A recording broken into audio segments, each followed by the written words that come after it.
Oi, minha gente! Sejam muito bem-vindos à nova temporada do quadro Hashtag Pergunte ao Maestro. Esse quadro que tem ajudado inúmeras pessoas a alcançar os seus objetivos na área do canto e na área da música.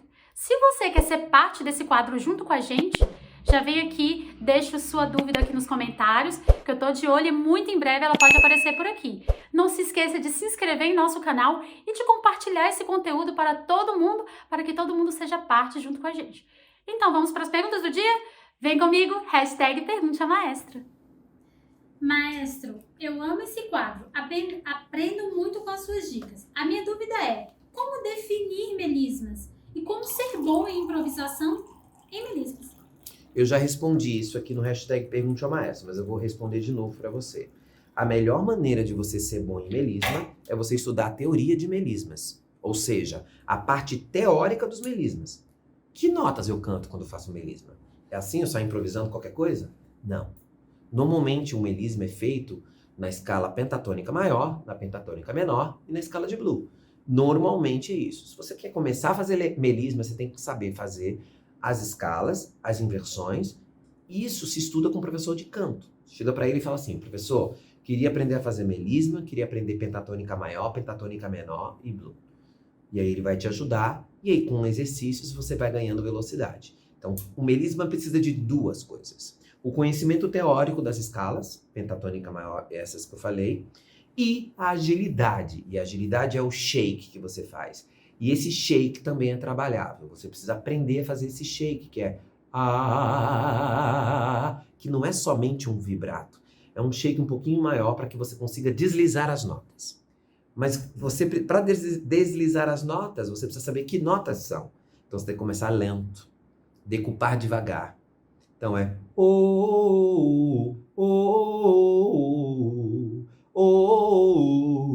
usei um blue note. Então beleza. Apogiatura Agora eu vou soltar.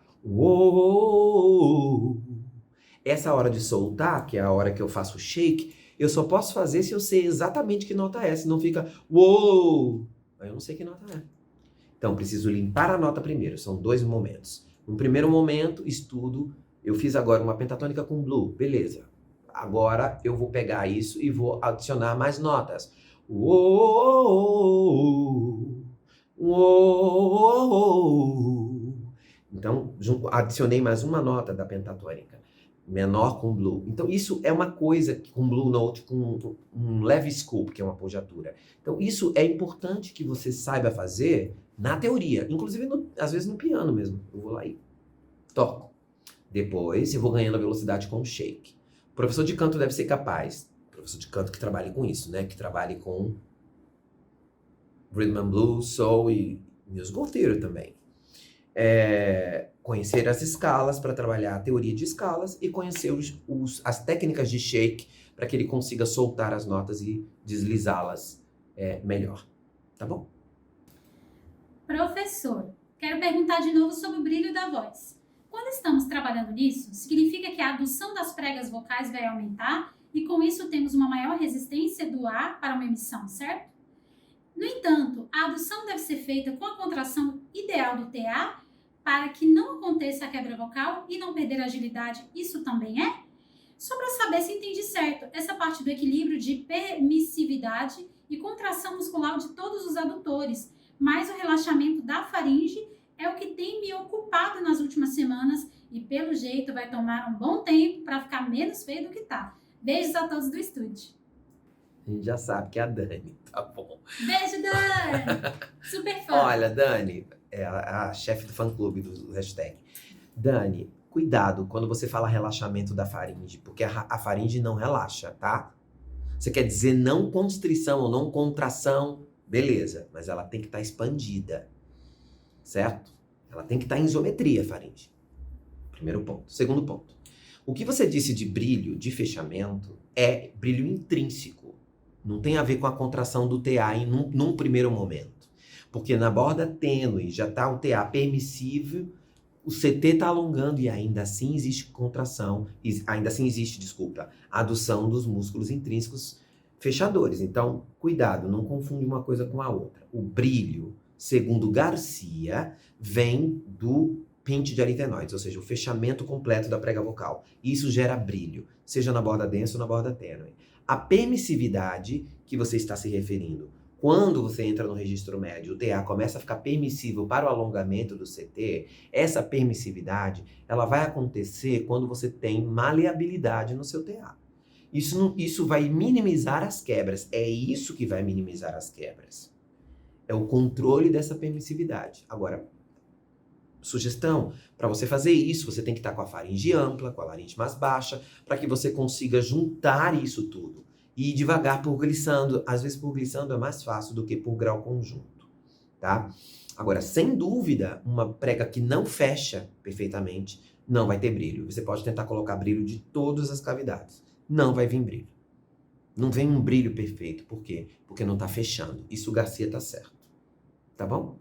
Maestro, gostaria de saber como acessar bem o meu twang oral. Obrigada por esse quadro que me ajuda demais. Tampe o nariz, abra a boca e fale A. Se você fez isso, você está usando o twang oral. A. Se aparecer nasalidade, você não está usando só o twang oral, você está usando o nasal também. Então, o que é o twang oral? Abertura da boca. A, abertura da orofaringe. A vai dar oralidade, certo? Mas aí eu não sei se eu tô bem oral, se tem twang nasal. Tampa o nariz para ouvir. Tô abrindo muito a boca e continua tem twang nasal aqui. Então tem que estar certo? Essa é talvez a melhor maneira de você melhorar o seu twang oral. Então vamos supor que você esteja em sol e sua voz está assim. E o professor fala, põe twang oral. Uou! Você abre a boca, vem um twang oral. Será que veio nasal? Uou! Não veio nada nasal. Acabei de ter certeza. Entendeu? Simples, né? Esse é simples. Maestro, no canto temos os drives vocais, growling, que são distorções vocais e consideradas manobras mais avançadas para o belt. A minha pergunta é, para que um aluno possa iniciar os seus estudos nos drives e no growling, o que eles precisam saber antes? O que eles precisam dominar no belting contemporâneo para fazer essas manobras? Conforto em toda a tessitura e subregistros avançados. Por quê? Se eu vou fazer um growling ou vou fazer um drive num subregistro avançado e ele não tem noção do subregistro avançado, ele pode fazer força naquele lugar. Então, por exemplo, um drive no half belting, uau! Esse, por exemplo, se eu não sei fazer half belting, quando eu for tentar fazer isso, eu posso fazer uma coisa que não é um drive, que é um grito, não é? Misturar growling com drive no half belting e terminar no drive. Se eu fizer isso sem conhecer o half belting, temos um problema. Então, eu preciso saber subregistros avançados. Conforto. Por exemplo, uma das coisas que é mais importante fazendo growling e drive é não soprar. Porque se você sopra, você imediatamente vai sentir uma vontade de tossir, uma vontade esquisita, uma coceira. Tem alguma coisa errada aí, entendeu? Então, sensação de apneia é muito importante. Quando eu faço eu tenho que estar em sensação de apneia, porque se eu não tiver em sensação de apneia e eu soprar, eu posso ter esse incômodo na laringe. Então, não é uma coisa simples de se ensinar. Então, o meu aluno só ensina o growling drive quando ele já sabe todos os subregistros, ele sabe subregistros avançados e ele começou com finalizações avançadas. Ele começou a fazer cry, fry com scoop, ele já sabe fazer fry com scoop, ele já sabe fazer brilho zero, aí eu começo a dar. A não ser que ele seja um cantor que necessite de drive, que ele seja um cantor de heavy metal, por exemplo, que precise muito rapidamente. Então eu paro o processo, mostro para ele que vai ter que fazer ali. Então eu mostro para ele como é, mas numa situação normal, eu espero que ele esteja sabendo, seja completamente confortável na sensação de apneia nos subregistros avançados. Tá bom? Boa tarde, maestro. Muito obrigada por todo esse conteúdo que você tem nos proporcionado. Sou aluno do estúdio E o belting contemporâneo me proporcionou uma voz que eu nem sabia que tinha. Tenho 2 perguntas. O processo de aprendizado do belting nas meninas é diferente dos meninos de uma maneira geral? Ou você trabalha primeiro a borda tênue, a borda densa, faz callings, vocalizes? Dá para conectar subregistros como... Essa é a outra pergunta, tá? Dá para conectar subregistros como voce plena e speaking? E como ele se conecta? Voce plena, soul belting, cover belting. Estou ansioso para fazer uma aula com você. A outra, maestro, é para você falar sobre a diferença do belting nas mulheres e nos meninos. Tá bom, então vamos lá. Muita coisa. Toda conexão dentro do belting contemporâneo tem a ver com massa recrutável. Então, eu posso conectar a voce plena com speaking se eu conseguir diminuir muito a massa recrutável da voce plena.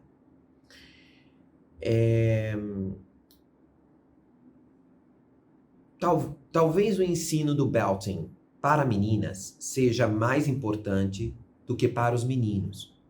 Vou dizer por quê.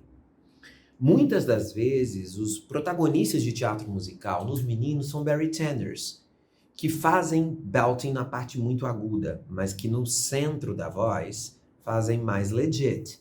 Então, as meninas têm que aprender a fazer belting talvez mais rápido. Outra diferença no ensino do belting. Nos anos 50, 60, belter era uma classificação feminina. Não existia tenor belter. O homem não fazia belting. Na teoria, né? No que está escrito. Fazia, mas não chamava de belting. Também belting contemporâneo é diferente de belting. Ou seja, tem muita coisa aí em jogo, mas enfim. As meninas têm uma necessidade muito grande de lidar com a troca de bordas. Eu fiz um masterclass há muito tempo atrás, quando eu fiz o Jesus, com uma professora europeia que veio dar aula em Brasília, e ela me viu cantando, e eu disse pra ela que eu dava aula de belting, e ela perguntou pra mim, really? Ela falou assim, você dá aula de belting? Como que você faz com as meninas? Porque com os meninos eu sei fazer, mas com as meninas não. O que ela quis dizer? As meninas lidam com essa troca de borda muito mais diariamente do que os meninos. Os meninos não vão lidar com troca de bordas muito, né? Eu acho a troca de borda dos meninos mais simples do que as das meninas, tá? Mas isso não quer dizer que existe um padrão, porque cada voz é uma voz. Eu tenho alunos que em uma aula eu faço a voz dele soar do subgrave até o high health. E ele vai fazendo, quando ele vê, eita, eu não sabia que eu tinha essa nota. O aluno ganha 1/8 numa aula. Tem alunas que aprendem a fazer brilho zero em uma aula e high health e sobem do brilho zero até o high health e fazem tudo na primeira aula. E eu tenho alunos que estão ralando para fazer o subgrave. Tenores agudos. Você manda ele fazer, ele faz. Faz um grave aqui. Ele faz. E não sai. Então, não sai porque ele tem um hábito de canto, precisa mudar, etc, etc. Mas assim, não tem uma regra. Não tem uma regra. Olha, aí você pega assim, uma pessoa fala bem assim, agudo. Peguei um menino essa semana assim. Ele fala assim, você pensa, é um tenor agudo. Com certeza é. Aí era a primeira aula dele. Eu perguntei, o que você quer de mim? Eu sempre pergunto isso. O que você quer de mim? Eu faço 3 perguntas. O que você quer de mim? O que você gosta na sua voz e o que você não gosta na sua voz. Ele falou, eu quero... A resposta normalmente é isso, eu quero tudo. Normalmente a resposta é essa, eles não entenderam a pergunta, mas enfim, eles falam, eu quero tudo. Depois, o que você gosta na sua voz? Eu gosto do meu timbre. O que você não gosta? Eu não consigo cantar agudo. Essa foi a resposta dele. E o repertório que eu canto é todo agudo. Aí eu falei, mas ele chegou falando assim, como que ele não canta agudo? Porque o fato dele falar agudo não quer dizer que na hora que ele cante, ele use a mesma emissão ou que ele seja tenor. Entendeu? Escuta a voz da Sammy. A Sammy tem uma voz aguda. Ela não é soprano. Ela engana todo mundo. Eu sou fake news, maestra. Até médico. Vai no médico, você é uma soprano coloratura. Não é. Então, vou botar um pedaço da Sammy cantando aqui pra você ouvir, pra você comparar a voz falada dela com a voz cantada dela. I've been walking with my face into the sun. Menos. Agora.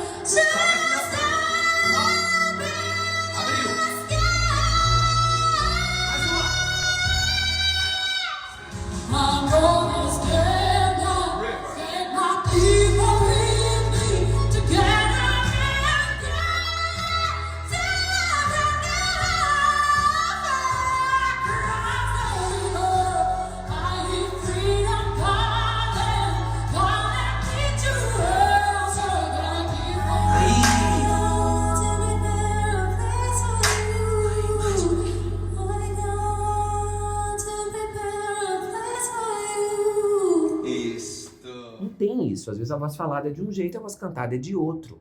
Então, e no caso da Sammy, ela trabalhou essa voz, estudou para fazer. No caso desse menino, ele também vai trabalhar. Ele é tenor, mas ele não é um tenor tão agudo e ele precisa desenvolver seus agudos. Então, eu comecei por aí. Comecei com os agudos dele. Mas, vou dar outro exemplo. O Leonardo Córdoba, meu pianista, é tenor. Mas ele tem subgrave muito grave. Por quê? Porque na adolescência dele, quando ele estava mudando a voz, ele cantava na igreja e ele não tinha os agudos. E aí botaram ele para cantar nos baixos. Aí ele aprendeu a fazer subgrave para soar. Então ele fazia e ele soa baixo. Só que aquilo ali é feito, é um subgrave. Ele aprendeu a fazer. E como ele fez na adolescência, quando ele saiu da adolescência, ele continua recrutando aqueles músculos. Então ele sabe fazer. Então o Léo tem Fá grave, Mi grave. Um tenor não tem essas notas, mas ele aciona o TA externo, aciona ali, levanta um pouco a laringe. O som é bonito? É um som de baixo? Não, não é. Mas ele tem a nota, como eu também. Eu aprendi a fazer subgrave na adolescência também. Então, se um professor de canto ouvir o Leonardo cantando, pode achar que ele é um barítono, porque ele desce muito de subgrave. Só que aquela voz não é real. Aquela voz é fake, não projeta num teatro. Então, ele é tenor. Só que ele tem acesso a essas notas. Então, não tem regra. Infelizmente, não tem regra. Eu tenho sopranos ligeiros que cantam Rainha da Noite, que tem Mi grave. Você fala, Mi 2? É.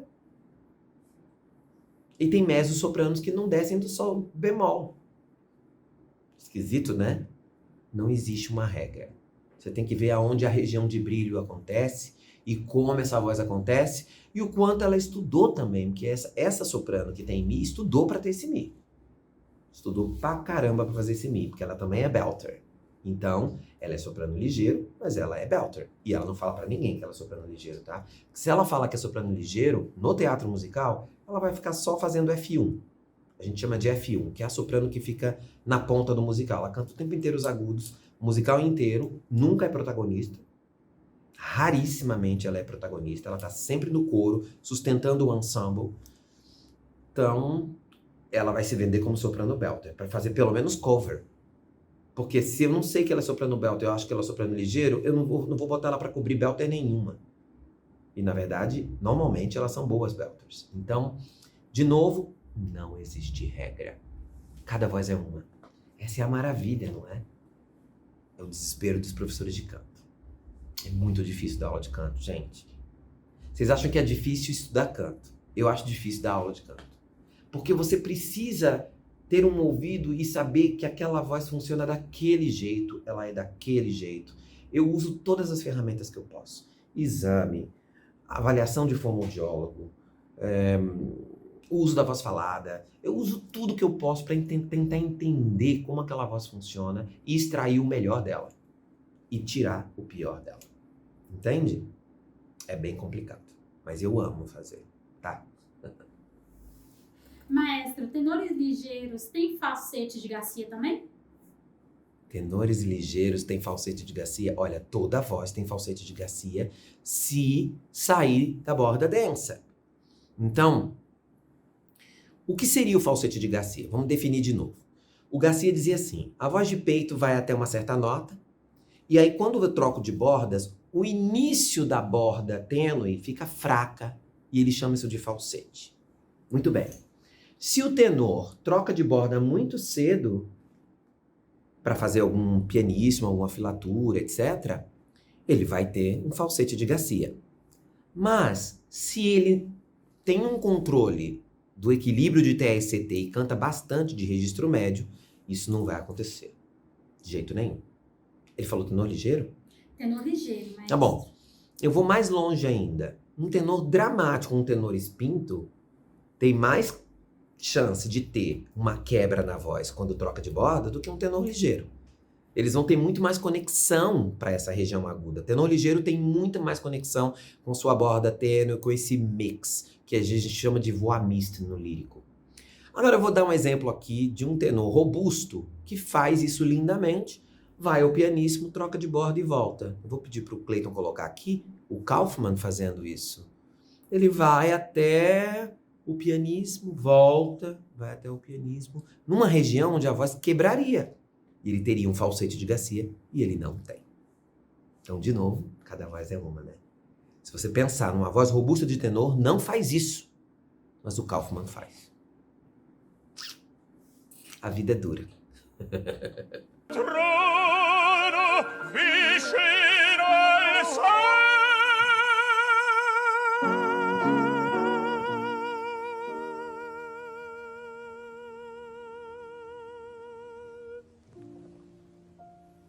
How do you do that? How do you do that?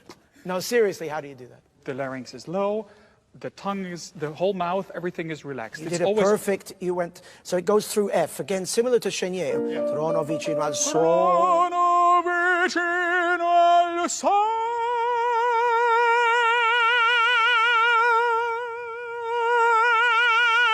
Back and forth. It's the same thing.